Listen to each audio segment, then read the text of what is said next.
ஓம் சாய்ராம். இன்று சாய் மகிமா அன்னதான சேவை மூலமாக அட்சய திருதியை என்னும் இந்த புனித நாளில், அட்சயம் என்றால் என்றும் குறையாதது, அழியாதது என்று பொருள்.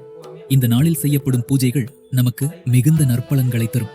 சாய் மகிமா அன்னதான சேவை மூலமாக இன்று மகாலட்சுமி யாக பூஜையும் அதனுடன் ஸ்ரீ மகாவிஷ்ணுவின் பூஜையும் சிறப்பாக நடைபெற உள்ளது.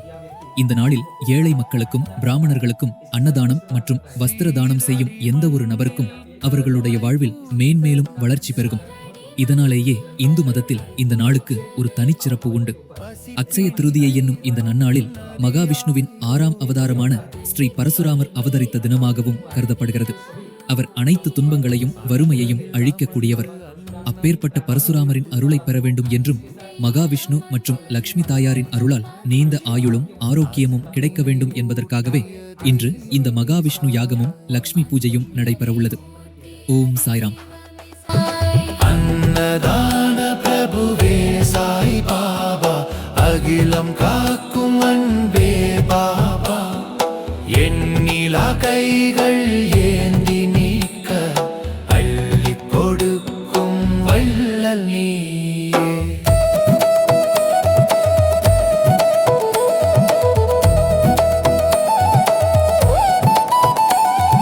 துவாரகாமயி என்னும் ஒரு தாயுமடி,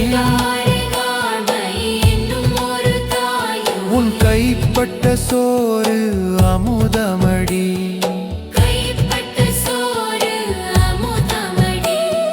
சாதி மதம் இங்கே கிடையாது,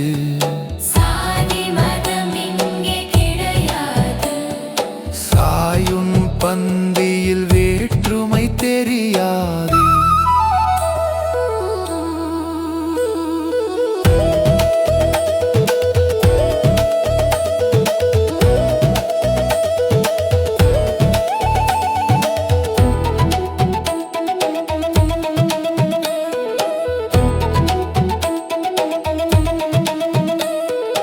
உழைப்பவன் கையில் உணவு உண்டு,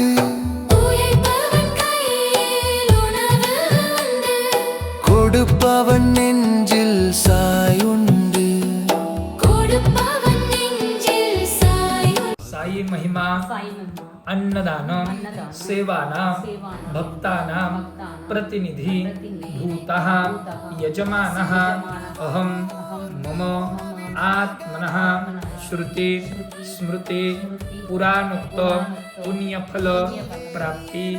நீ செய்யும் தொண்டு என்றே சொன்னாய் எங்களின் சாய், உன் வார்த்தை மாறாயம் உயிர் சாய். அன்னதான பிரபுவே சாய் பாபா,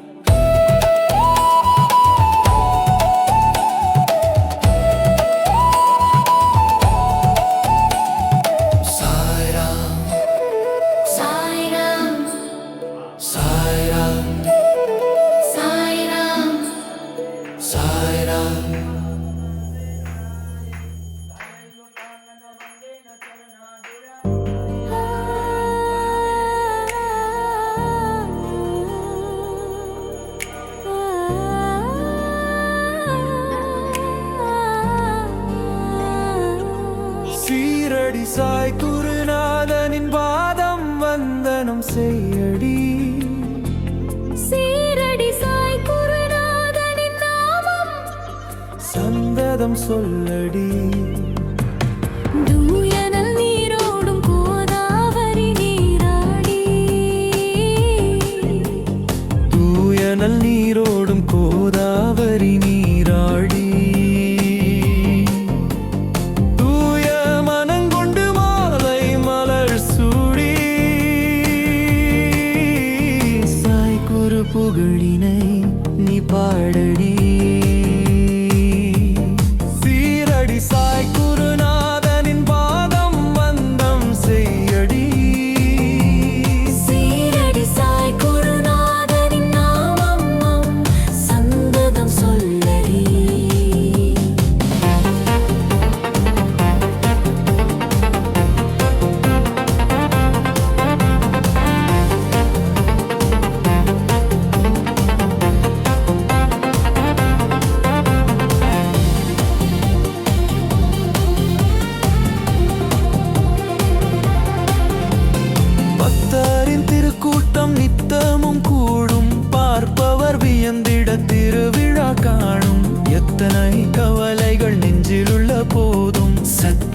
சாயினை கண்டதும் ஓடும். அந்நாளில் ஸ்ரீ கிருஷ்ணனாக்கினான் துவரகாபுரி எனும் ஆலயம். இந்நாளில் சாய் குரு ஆக்கின துவாரகமாயி எனும் ஆலயம்.